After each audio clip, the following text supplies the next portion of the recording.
শাহবাগ প্রান্তের আস্তানা এই নতুন বাংলায় হবে না।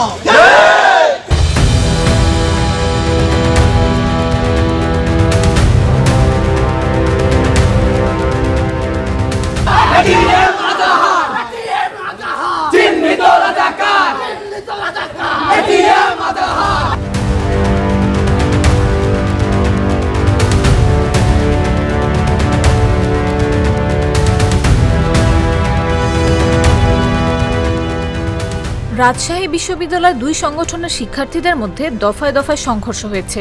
মঙ্গলবার সন্ধ্যা 7:30টার দিকে ক্যাম্পাসের পরিবহন চত্বর ও শহীদ বুদ্ধিজীবী চত্বরের সামনে এই ঘটনা ঘটে। এতে দুই দলের প্রায় 4 জন আহত হয়েছেন। তাৎক্ষণিকভাবে তাদের নাম পরিচয় জানা যায়নি। প্রত্যক্ষদর্শীরা জানান, ক্যাম্পাসে শাহবাগ বিরোধী ছাত্র ঐক্যের বিক্ষোভ মিছিল হচ্ছিল। একই সময় গণতান্ত্রিক ছাত্রজোটের মশাল মিছিল হয়। এ সময় স্লোগানকে কেন্দ্র করে দুটি সংগঠনের নেতাকর্মীরা সংঘর্ষে জড়িয়ে পড়েন।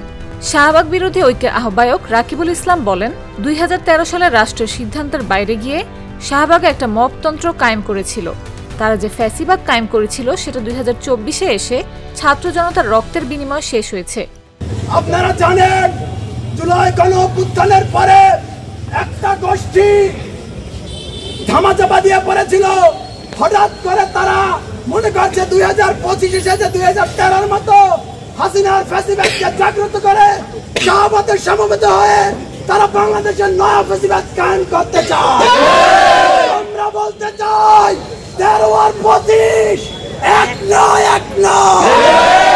সেই ফ্যাসিবাদের পুনরুত্থান হয়েছে শাহবাগ থেকে।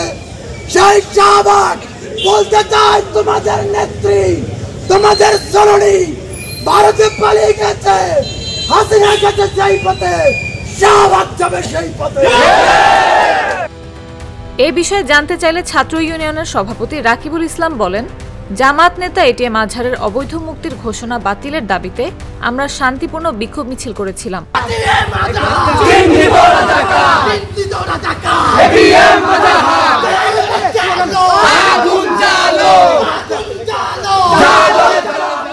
এই সময় শাহবাগ বিরোধী ছাত্র ঐক্যের নেতাকর্মীরা আমাদের উপর হামলা চালায়।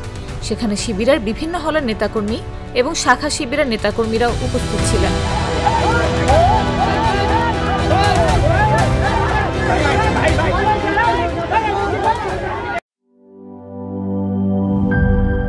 এই ঈদে জামা জুতো অ্যাক্সেসরিজের ডিসকাউন্ট।